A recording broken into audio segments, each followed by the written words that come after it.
존경하는 장제원 의원님 질의해 주시기 바랍니다. 예, 장제원입니다. 저는 올해 대검 국감을 맞이해서 법무부 장관의 수사지휘권 남용 이런 것들이 얼마나 잘못된 것인지 이 부당성에 대해서 국민들이 알리는 게 가장 중요한 것이라고 생각을 합니다. 이것이야말로 검찰의 독립성과 중립성을 심각하게 침해한다. 민주적 통제라는 미명하에 이걸 독재라는 것이다. 저는 이렇게 생각을 합니다. 이게요, 잘못되면 검찰이 정권의 손아귀에 놀아나는 이런 상황이 되거든요. 결국은 거악은 권부에서 나오는 겁니다. 그래서 법무부 장관의 수사지휘권은 확실한 증거를 통해서 아주 절제된 제한적으로 사용해야 됩니다. 그렇기 때문에 독일 같은 경우에 수사지휘권의 원조입니다. 여기는 아직까지 역사상 단 한 번의 수사지휘권이 발동한 적이 없고, 프랑스는 2013년에 폐지했고, 이탈리아도 1948년도에 폐지를 했습니다. 자, 그래서 제가 오전에 이 추미애 법무총장의 법무총장이죠. 예, 수사지휘권 발동의 근거였던 김봉현 편지에 대한 팩트 체크를 했고요. 이제는 또 다른 이 수사지휘권 발동의 이유인 과적 관련 사건에 대해서 좀 얘기를 하려고 합니다. 이거는 제가 저작권이 있어요. 우리 검찰총장님이 중앙지검장 할 때 제가 이 문제를 거론을 했다가 실랑이를 벌인 적이 있죠. 그래서 제가 인사청문회 할 때 집중적으로 이 문제를 팠어요. 그런데 이 문제에 있어서 윤석열 총장이 연관돼 있는 걸 발견을 못했기 때문에 이런 말을 한 겁니다. 제가 불행하게도 장모님 사건에 윤석열 후보자께서 배후에 있다는 그 고리를 못 풀었어요. 그래서 오늘 질문하지 않겠습니다. 이렇게 얘기를 했습니다. 자, 하나하나씩 보자고요. 이 내용에 대해서 공부가 잘 돼 있습니다. 먼저 코바나 봅시다. 이 코바나 협찬금 명목 금품 수수 의혹인데, 이 사건은 검찰총장이 중앙지검장으로 재직하면서 배우자가 운영하는 주식회사 코바나에서 각종 전시회를 개최하면서 수사 대상자인 회사 등으로부터 협찬금 명목으로 거액을 수수했다. 다시 말하면 수사를 봐달라고 기업들이 중앙지검장을 보고 군인 회사에 거액을 후원했다. 이거거든요.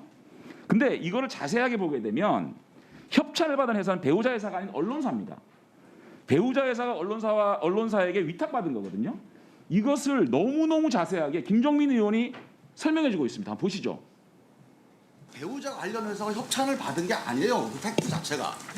협찬을 받은 회사는 언론사입니다. 그 배우자 회사는 그 언론사하고 같이 주관을 위탁받아서 운영한 회사에 불과한 거예요. 너무너무 친절하게 김종민 의원이 팩트 자체가 협찬을 받은 회사는 언론사입니다. 이렇게 얘기를 하고 있습니다. 이거 클리어 됐죠? 자, 두 번째 넘어가 봅시다. 도이치모터스사 관련 의혹 해가지고, 이거는요, 한국거래소 금감원 조사 경찰 내사 보고서에서 내사 대상자 자체가 안 된다고 MBC에서 보도를 합니다. 보시죠. 논란이 커지자 경찰은 당시 내사 과정에서 김건희 씨의 이름이 언급되긴 했지만 김 씨가 내사 대상은 아니었다고 해명했습니다. 도이치모터스 측도 억측과 오해를 근거로 한 일방적 주장이며 불법 행위는 없었다고 밝혔습니다. 자, 보고서가 작성된 시점은 윤 총장과 김건희 씨가 결혼한 이듬해였고, 됐어요. 김 씨의 자금 조달 의혹은 결혼 2년 전에. 자, 이게 이미 금감원이라든지 모든 쪽에서 내사 종결된 이런 상황을 가지고 또 들고 나온 겁니다. 덮어 씌우는 거예요. 그 다음에 장모 요양병원 불법 운영 관련, 이거는요, 사실상 이미 판결문에 나와 있습니다. 판결문에. 장모 사건의 판결문에 나와 있어요. 오히려 장모가 사기를 당해서 손해를 본, 그래서 이사장을 그만둔 이런 사건이에요. 이게 여기에 판결문에 나와 있는 거예요. 그 다음에 마지막으로 용산세무서장 뇌물수수 사건 무마, 이거는요, 청문회 11시 40분인가 터진 거죠. 잘 기억나시죠? 이 문제에 대해서 변호사를 소개하지 않았다는 거 증명이 됐어요. 이걸 누가 증명해 줬느냐? 송기현 의원이 증명해 줍니다. 자, 보시죠. 윤호진 전 세무조장 사건의 딱 전형적인 표적 수사라고 생각합니다. 가장 나쁜 인지 수사 중에 하나예요. 윤 전 세무서장 같은 경우는 증인과 전혀 관련이 없어요. 그러니까 증인과 관련 없는 거 가지고 왜 자꾸 얘기하냐 이렇게 물어보는 겁니다. 윤 전 용산 세무서장 사건이 있어요. 제가 자료를 한 10번은 봤습니다. 그냥 윤석열 자, 후보자하고 그만합시다. 자료를 10번씩이나 보셨대요. 명백한 표적 수사래요. 이렇게 민주당 국회의원들께서 각종 의혹에 대해서 충실하게 연구하고 공부해서 의혹을 완전히 설명해주고 완독해준 사건입니다. 더군다나 말이죠. 이 사건이 문제가 있다면 청와대에서 1분만 더 주세요. 검찰총장 인사검증을 실패한 당신 민정수석 조국 수석에게 사과와 책임을 물어야 되는 거 아닙니까? 보십시오. 얼마나 이것이 수사지휘권 남용입니까?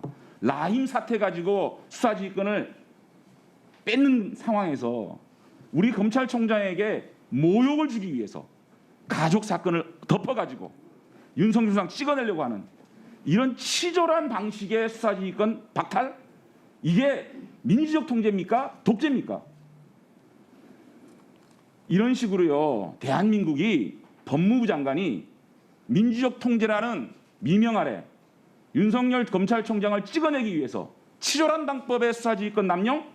이거야말로 문민 독재라고 저는 생각을 하고요. 자, 이러한 상황에 대해서 우리 국민들이 검찰총장의 거취 문제에 대해서 많이 설왕설래하고 얘기하고 있는 걸로 알고 있습니다. 검찰총장님이 이런 모욕적인 사건에 대해서 사퇴할 의향이나 이런 것에 대해서 언론이나 국민들이 많이 걱정을 하고 있는데 그 부분에 대해서 하실 말씀 있으면 좀 해주시기 바랍니다. 아까도 말씀드렸습니다마는 임명권자인 대통령께서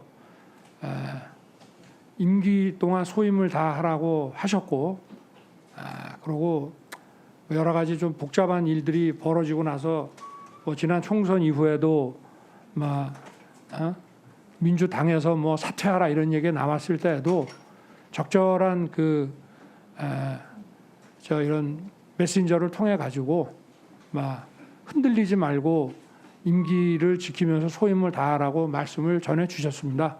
그리고 저는 또 제가 임기 동안 할 일 충실하게 하는 것이 임명권자에 대한 것뿐만이 아니라 국민들에 대한 책무라고 생각하고 흔들림 없이 제 소임을 다할 생각입니다.